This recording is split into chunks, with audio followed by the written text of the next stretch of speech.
Hello, everyone, and welcome. I'm excited to have you here today. We're about to explore a fascinating topic: be adaptable, fluid, and unpredictable. This is all about embracing formlessness, as highlighted in Law 48. Over the next few minutes, we'll dive into how staying flexible and unpredictable can give you a powerful edge. So let's get started and see how these principles can transform your approach. When we take a definite shape or stance, we essentially make ourselves a clear target for others. It's like wearing a bright sign that says, "Here I am, come and get me." But the key is to stay flexible and adaptable. By constantly shifting and evolving, we make it much harder for our opponents to pin us down or predict our actions. Keeping our true intentions hidden is also crucial. If your enemies don't know what you're truly after, they can't plan effectively against you. Think of it like water, fluid, formless, and always moving. The best way to protect yourself is to be like water, flowing around obstacles, changing form, and staying unpredictable. This idea ties into the overall theme that flexibility and subtlety are your greatest defenses in any confrontation. Let's talk about the power of no fixed shape. When we embrace formlessness, we're essentially avoiding the trap of sticking to a single style or rigid ideology. Instead, we remain flexible, constantly shifting our tactics. This makes us unpredictable, which can be incredibly powerful because it keeps others off balance. They can't pin us down or anticipate our next move, and that creates a sense of uncertainty and even anxiety in our opponents. Now, on the flip side, when we adopt a fixed form, whether it's a routine, a predictable leadership style, or a rigid stance, we give others the opportunity to study us closely. They can measure our strengths and weaknesses, predict our actions, and prepare countermoves. This predictability is dangerous because it turns the game in their favor. It's a trap, what we call the predictability trap, that can undermine our advantage and leave us vulnerable. So, staying adaptable and formless is key to maintaining the upper hand in any situation. A strategist must be incredibly adaptable, instantly adjusting tactics based on the enemy's movements. When you're in combat, your strength should feel like the unstoppable force of water crashing through a dam, powerful and overwhelming. But when you're in the planning phase, your approach should be more subtle, like water gradually seeping into tiny cracks, quiet, precise, and adaptable. Sun Tzu emphasizes that military disposition should be like water, fluid and flexible. Water doesn't have a fixed path. It changes course according to the terrain, which is a perfect metaphor for how we should approach strategy. This idea ties into our overall theme of flexibility and responsiveness. Being like water means being able to shift quickly and seamlessly to stay one step ahead.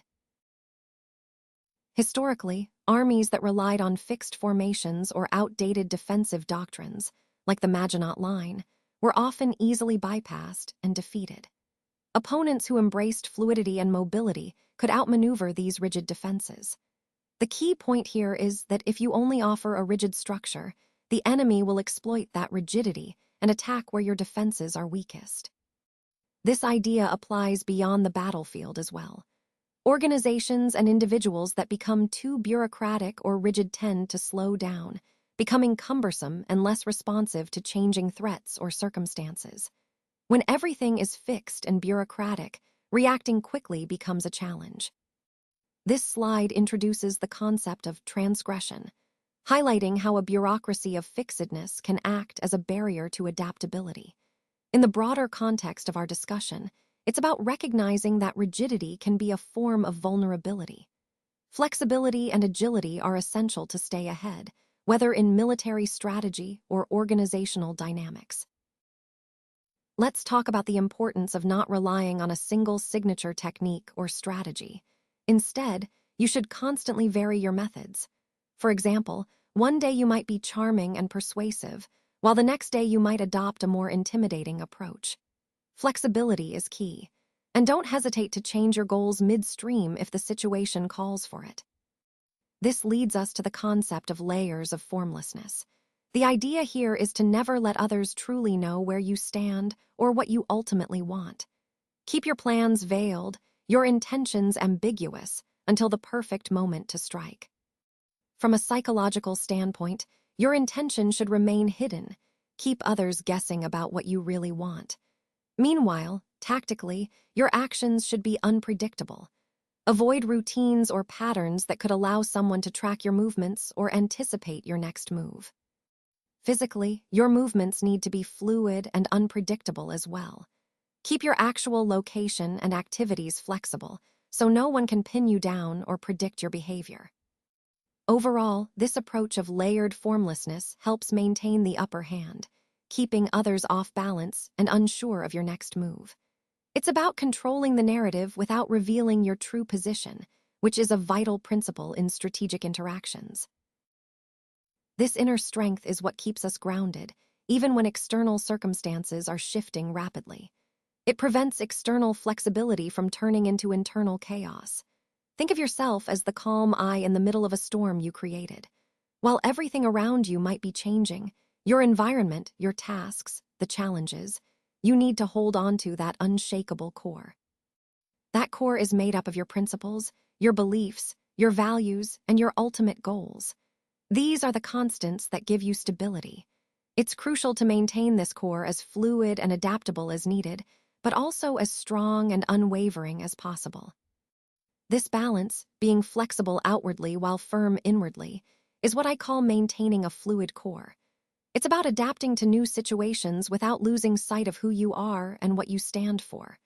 When you do this, you stay centered and in control, no matter how chaotic things might seem on the outside. So remember, the key is to be adaptable when necessary, but to keep that core of your identity steady.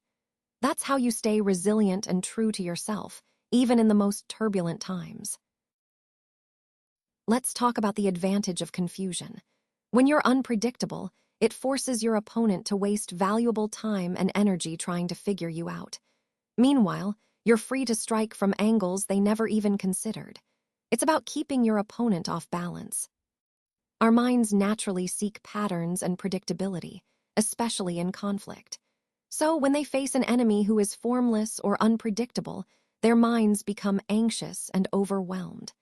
This mental chaos makes it much harder for them to develop a clear, coherent strategy to counter you. This is the core idea behind paralyzing the enemy. By introducing chaos and unpredictability, you create a state of confusion that hampers their ability to respond effectively. In the bigger picture, it's about turning their own mental limitations against them, giving you the upper hand in the fight. Let's talk about avoiding the death of routine. It's crucial to embrace what I call creative destruction. That means being willing to tear down your own successful structures before others do it for you. By doing this, you stay ahead of the curve and prevent stagnation. It's also important to resist the temptation to teach others your methods too rigidly. When you define a system clearly, it becomes exploitable, and others can copy or even undermine it. Flexibility and secrecy can be powerful tools. Another key point is to challenge your own assumptions regularly. What works for you today might not work tomorrow. You need to be willing to break your own patterns and adapt continuously. And remember, as the saying goes, adapt or perish is the law of nature and the law of power. Staying adaptable is essential for survival and success in any competitive environment. So, in the context of our overall theme, this slide emphasizes that constant innovation and self-challenge are what keep us alive and thriving in any field. And that brings us to the end of the 48 Laws of Power series. Throughout this journey, we've explored the fundamental principles that can help you understand and navigate power dynamics more effectively. Remember, the key takeaway is that the greatest power of all is the ability to change, to adapt, to grow, and to influence your circumstances.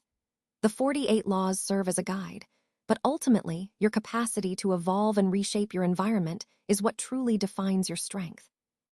Thanks for joining me on this insightful exploration.